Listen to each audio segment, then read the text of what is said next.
Gooftaa isiniif haa baay'atu akkam jirtu har'as karaa abdii dhugaatiin dubbii gooftaa qabannee isiniif dhiyaaneerra. Ergaawwan kana namatti akka sheerii gootan nama bira akka gootan jaalala gooftaatti si yaadachiisuun barbaada. Dhaggeeffattanii akka hin dhiifne namoonni akka dhagan akka gootan. Wangeelli gooftaa keenyaa fayyini gooftaa keenyaa nama bira akka gootan si yaadachiisuun barbaada. Maaliif?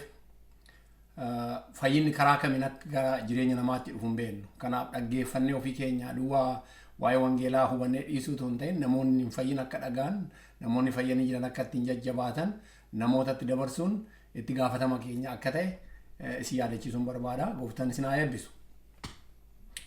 Har'a waan irratti dubbachuudhaaf deemu macaafa kakuu haaraa keessaa macaafa Qolosaayis boqonnaa 4 qaba. Macaafa kana walumaa gala qayyabannaa walitti aansee barumsa walitti aanaa kutaa macaafa qulqulluu kana keessa jiru dubbachuuf hin deema.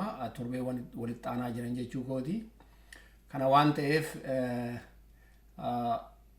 akkaataatti qayyabachuudhaaf yookaan barachuudhaaf jirruu fi maal akka as keessaa argannu har'a introduction isaa yookaan ka'umsa isaa isinitti dubbachuun barbaada. Kana akka seeran macaaficha hubachuu dandeenya. Ergaan gooftaa keenyaa Yesuus Kiristoos warra Qolosaayis kanatti ergaa maaliif darbe? Maal waaqayyoon isaanitti dubbate? Har'a jireenya keenya maaliif barbaachisaa ta'a? Akkamitti waldaa kiristaanaa keessatti har'a ergaan kun jireenya kiristaanaa, jireenya hafuura kiristaanaa amantootaatti barbaachisaa akka ta'e bal'inaan itti deemnaa jechuu kooti. Akkuma dura dubbadhe macaafa Qolosaayis macaafa kakuu haaraa keessa jiru keessaa macaafa tokko boqonnaa 4 qaba. Boqonnaa 4 kana keessatti waan gurguddaatu ka'ee jira. Isaan gara qayyabachuutti yeroo biraa tokko tokkoon deemna. Kanaaf barumsa walitti aanaa akka ta'e asumarraa isinitti himuun barbaada. Boqonnaa 1, boqonnaa 2, 3, 4 jennee garuu immoo lakkoofsa tokko tokkoon verse by verse jedhan kana jechuu kooti. Lakkoofsa tokko tokkoon maal akka ta'e dubbiin achi keessa jiru yookaan lakkoofsi tokkoo kun maal akka dubbatu, jireenya keenya maal akka ta'e, har'a haala keessa jiru maal akka ta'e tokko tokkoon kaafnee haga waaqayyoon nu gargaara irratti dubbanna waan ta'eef haala na hordoftu jedheen amanaa waaqayyoon nu gargaara. So mata duree dhumti macaafa kanaa ergaa warra karaa Qolosaayisitti jedha. Qolosaayis kun maqaa magaalaati. Maqaa magaalaa naannoo har'a magaalaa Turkii jedhamu naannoo san magaalaa turteedha. Warra achi jiranitti ergaa barreeffamedha. Mata dureen isaa Qolosaayis kan jedhu kun namoota magaalaa Qolosaayis keessa jiran waldaa Qolosaayis turte kanaaf ergaa barreeffamedha. Kanaaf macaafuma kanarraa arguu dandeenya. Kanaaf barreeffamuu ishii boqonnaa 4 lakkoofsi 16 maal jedha? Ergaan kun isin gidduutti erga dubbifamee booddee waldaa Loqodiyaatti akka dubbifamu godhaa. Ergaan waldaa Lodoqiyaa ergame immoo isin dubbifachuu isinirra jira jedha. Kanaaf ergaan kun warra Loqodiyaa kana yookaan isaan gidduutti akka dubbifamu godhaa. Kan isaan ergame immoo isin gidduutti akka dubbifamu godhaa jedha. Maaliif ergaan kun ergaa warra Qolosaayis kana duwwaaf otoo hin ta'in waldoota gara biraattiif illee akka deemaa ture kutaa macaafa qulqulluu boqonnaa 4 lakkoofsa 16 kanarraa arguudhaaf dandeenya. Warri Lodoqiyaa kun ergaa isaanis warra Qolosaayis gidduutti dubbisanii isaan ergaa Qolosaayis kana argatan jechuudhaaf. Lakkoofsa 1 boqonnaa 1 gaafa ilaaltanii namni macaafa kana barreesse Phaawulos akka ta'e argitu. Akkuma dura isiniin jedhe har'a introduction isaa yookaan ka'umsa qabiyyee macaafa kanaa maal akka ta'e, ergaan Qolosaayis kun eenyutti, maalitti, haala maalii keessatti, maaliif akka barreeffame, as keessaa maal argachuuf akka jiru waan tokko tokko isinii kaasaa jechuu kooti.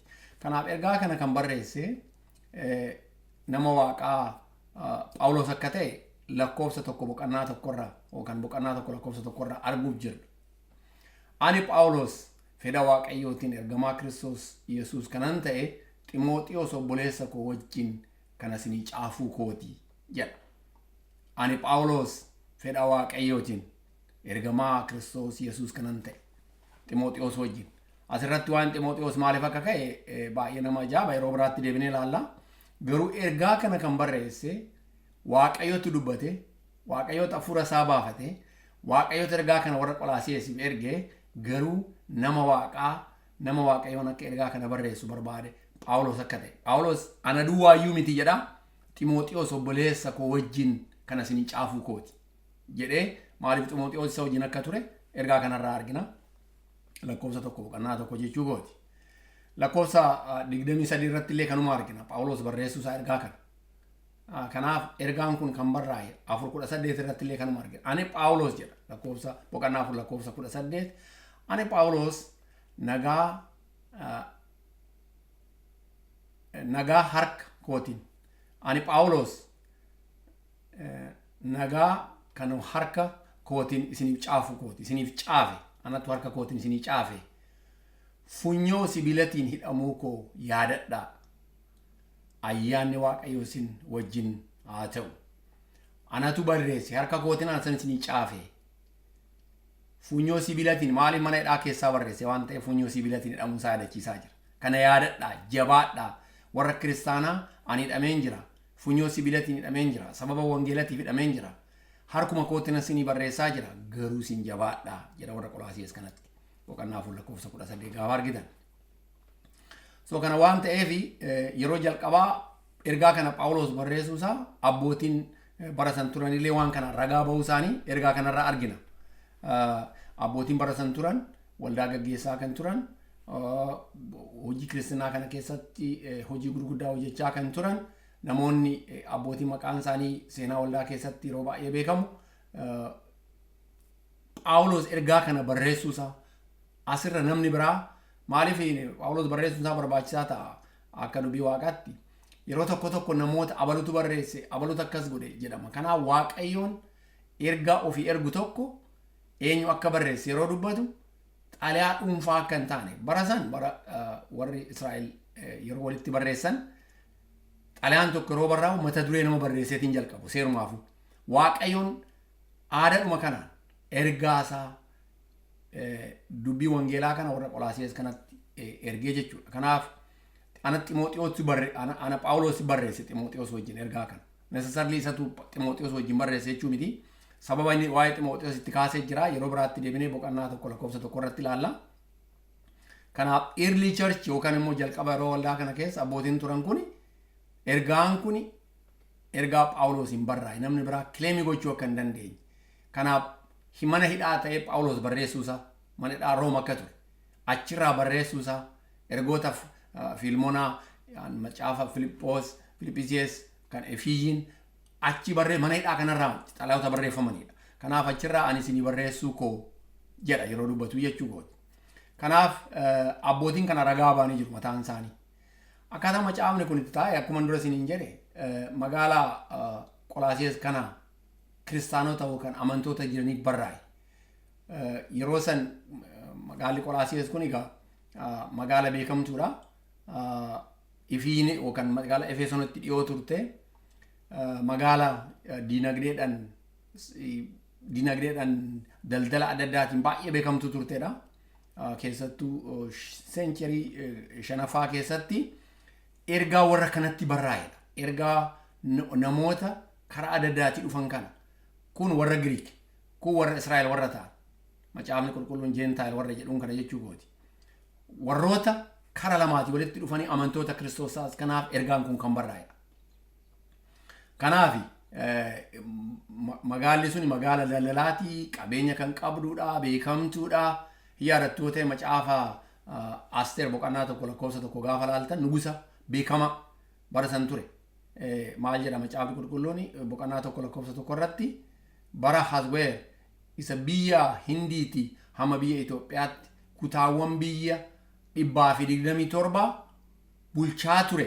Bara sanii warri Qolaasiyees kuni daldalaan diinagdeedhaan waan adda addaatiin beekamaa kan turte magaalli kun. Feemesii turtee jechuudha. Kanaaf mootummaa yookaan nugusa bara san ture asirraa argina. Garuu immoo ergaan kun warra kiristaanatiif barreeffame. Ilaa bakki isin jirtan bakka daldalaa, bakka beekamaa nugunni immoo kan mootii naannoo san jiru mootii akkasii kanaaf kristinaa keessan irratti akkamitti akka jabaattan akkamitti akka dhaabatan kan jedhu qaba of keessaa kanaaf daldala adda addaa yookaan waan adda addaa daldalaa turan warri Qolosaayis kun waldaan naannoo san turan akkuma dura isiniin jedhe waldaa Efesoon naannoo san turte walitti dhiyeenya qabu fagoo miti walirraa so kanaaf warri Israa'el warri Juush jedhaman kun immoo yaada adda addaa keessa turan warra Israa'el warra Giriikii kanaa wal dhiibaa turan kiristaana ta'anii otoo jiranuu isin kiristaana ta'uu hin dandeessanii waaqa beekuu hin dandeessanii maaliif isaan baay'ee influence gochaa kan ture aadaadha legaalizim jedhaman kana warra Israa'el kana baay'ee kan isaan influence godhaa ture warra Giriik kana immoo karaa adda addaatiin falaasama adda addaa qabaachaa turanii falaasamni suni kiristinaa isaanii kana dubbii wangeelaa kana hubachuu irratti isaan gidduutti rakkoo gurguddaa uumaa akka ture argaa ture waaqayyo kanaaf ergaa kana isaanii barreesse bara kanallee taa'ee gaafan ilaalu waldaa kiristaanaa keessatti waan adda addaatiin nu harkisaa jira kaan bitaatti kaan mirgatti kaan aadatti kaan waan beeknu irratti kaan waldaa irraa dhufnetti kaan maal irratti nu harkisaa jira ridii ergaan bara kana nu barbaachisu ergaa akka macaafa Qolosaayis kana jedhee yaada waldaan kiristaanaa gad dhaabachuudhaaf seenaa ta'ee darbeera ammoo waldaan Qolosaayis kun macaafa qulqulluu keessa jira malee lafarra waldaan kun amma haalitti jiraachuu danda'u maqaan magaalatu jijjiirameera kan biraaf kanaaf waldaan kiristaanaa amantoonni bakka keessa jiraatan kana haala dubbii waaqayyootiin dhaabatanii dhalootaa gara dhalootaatti dubbii waaqayyoo dabarsaa hin deeman taana waa hundumtuu maal ta'a deema waaqayyoon dubbii isaas sustain godhee akka itti fufuu godha gaafii hin qabu garuu seenaa ta'a deema naannoo tokko haalli jiru jechuu kooti kanaaf gooftaan warra Qolosaayis kanatti yeroo Phaawulos waggaa 3 naannoo Efesoon ture waldaan kun kan dhaabatte waldaan warra Qolosaayis kuni waldaa kana kan dhaabe Phaawulos miti Phaawulos achuun nanne qaaman hin nanne warra Qolosaayis kana biratti nanne hin argamne garuu ergaan kun isaan bira ga'eera waldattiin erga dhaabattee booda ergaan kan barreeffame kan isaan ga'e waldaa kana kan dhaabe garuu nama gara biraa akka ta'e macaafa qulqulluu asuma boqonnaa tokko lakkoofsa 7 irratti arguu dandeenya waaqayyo waa'ee ayyaana waaqayyo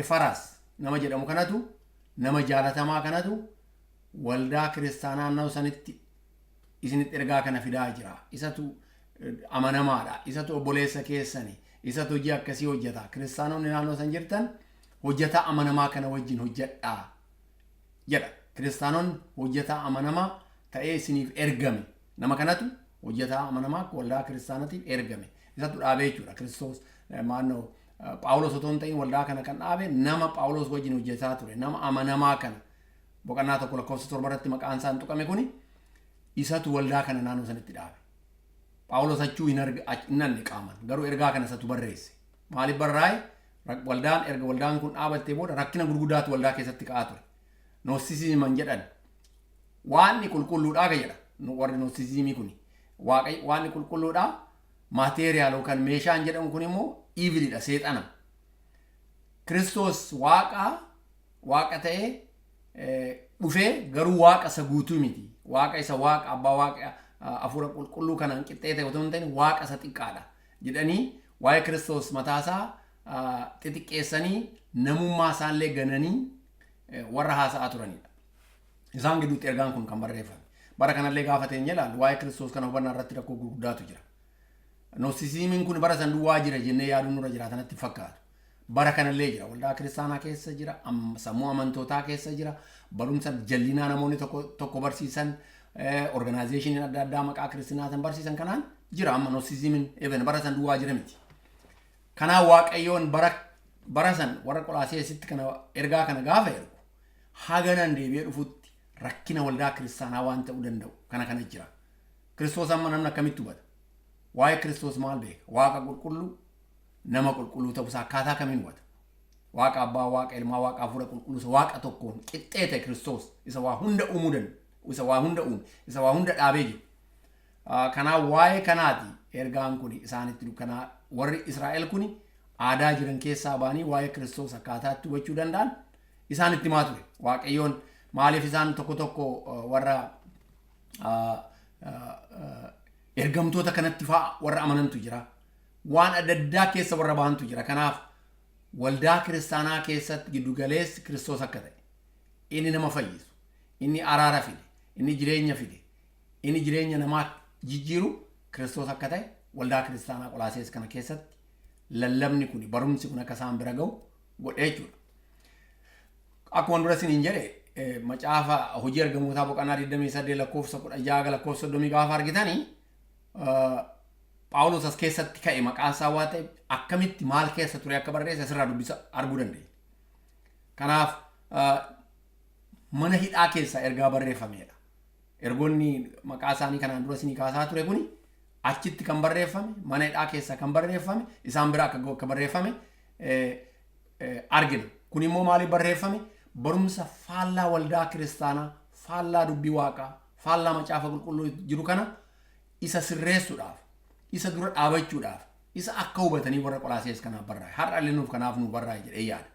Maaliif jalina baay'ee, dogoggora baay'ee, faallaa baay'ee, noosizimii baay'ee karaa adda addaatiin waldaa kiristaanaa sammuu kiristaanaa keessa jiru kana karaatti deebisuudhaaf Waaqayyoon ergaa kana bara sanis erge har'a illee nu erge jedhee yaada. Kanaaf namni waaqaa kun fuudhee ergaa kana yeroo isaan biraan ga'u akkaataa kanaan akkatti jabaatan, akkaataa kanaan dubbii waaqatiin akka jabaatan Waaqayyoon yaada fedhiisaa akka ta'e asirraa kanaaf instruct godhaa ture asirratti. Kana malee kana dhagayina, karaa kanaan malee karaa kanaan hin deemina, kuni dogoggora, kuni faallaa wangeelati, kuni faallaa Kiristoos jedhee karaa adda addaatiin macaafa boqonnaa 1 lakkoofsa 4 keessa jiru kanarratti warra Qolosaayis kana kaatee barumsa guddaa, ergaa isa afuuraa, spiritual namoonni akkaataa waan kanatti hubachuu danda'anitti Waaqayyoon isaanitti dubbachaa akka ture asirraa argina.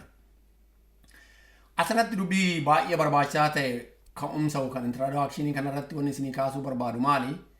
Macaafa Qolosaayis qabiyyeen isaa maali? Maal keessa arganna? Barumsa maal qabaa? Kan jedhu waan tokko isinii kaasuun barbaada. Fakkeenyaaf dubbii gurguddaa of keessaa qaba. Cibxiin isaa yookaan theological tiiman jedhamu kuni wanna baay'ee of keessaa qaba.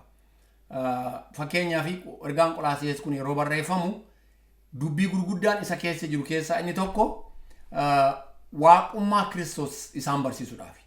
Waaqummaa deity of Christ yookaan immoo Kiristoos waaqa ta'uusaa, waaqa guutuu, waaqa isaa abbaa isaa fuudha qulqulluun qixxee ta'u akka hubatan, akka baratan, akka hubatan. Har'allee akka huban, akka baran. Asirratti rakkina baay'eetu waldaa kiristaanaa keessa yookaan namoota amantoota keessa jira har'allee. Kanaaf boqonnaa tokko asuma Qolosaayis boqonnaa tokko lakkoofsa 15 gaafa laaltanii Kiristoos bifa Waaqayyoo ijaan hin argamne ittiin namatti mul'ateedha. Kiristoos bifa Waaqayyoo inni ijaan hin mul'anne ittiin namatti mul'ateedha. Kiristoos Waaqayyoo ripireezenti godhee Waaqayyoo bakka bu'ee kan dhufeedha. Uumama hundumaa duras dhalate. Uumama hundumaa duras dhalate. Inni dhalate yeroo jedhamu yeroo baay'ee Kiristoos saniin duran turre akka waan jechuuti. Yeroo biraatti deebinee haasofna Kiristoos duris ture ammas jira bara baraan jiraata. Dhalate yeroo jedhu jechuudha. Kanaaf waan hin jirre tokkotu as ba'e jechuu miti. Kiristoos duris tureera. Kiristoos akka macaafni qulqulluun dubbatu. Lakkoofsa 15 gaafa laaltani waaqummaa Kiristoos asirratti argitu. Kiristoos waaqa ta'uusaa, nama qulqulluu akkuma ta'e waaqa guutuu ta'uusaa, waa hunda kan uume, fakkeenya waaqaa, Waaqayyo bakka bu'ee nama fayyisuudhaaf lafa kanarratti foon uffatee kan dhufe ta'uusaa boqonnaa kanarraa argitu. Kanaaf Waaqayyoon Kiristoos isa foon uffatee lafa kanarratti dhufe.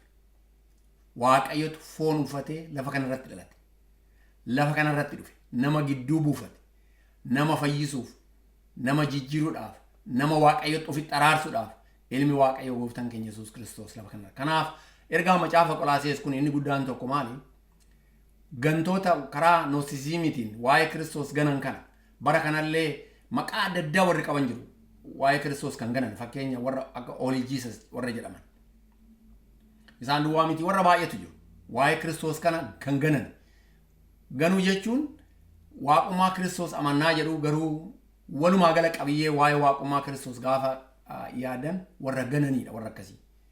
Kiristoos waaqa guutuudha, nama guutuudha. Kiristoos duris ture, ammas jira bara baraan jiraatan. Kanaaf waa'ee Kiristoos ergaan kun kan barre an dubbatu. Waa'ee Kiristoos kan barre kan barsiisu. Har'allee waldaa kiristaanaa keessatti amantoonni waa'ee Kiristoos namni barachuu barbaadu ergaa warra Qolosaayis kana sirnaan tartiiban akkaataa sirriin barata taanan dubbii Waaqaa hubataa jechuudha. Waaqayyo hunduma durayyuu Kiristoos dura akka ture. Inni Waaqayyo ta'ee Kiristoos bifa Waaqayyo kan namatti mul'anne kana uffatee nama ta'ee akka lafa kanarratti mul'ate asirraa argina. Kanaaf inni dubbii guddaan tokko maali?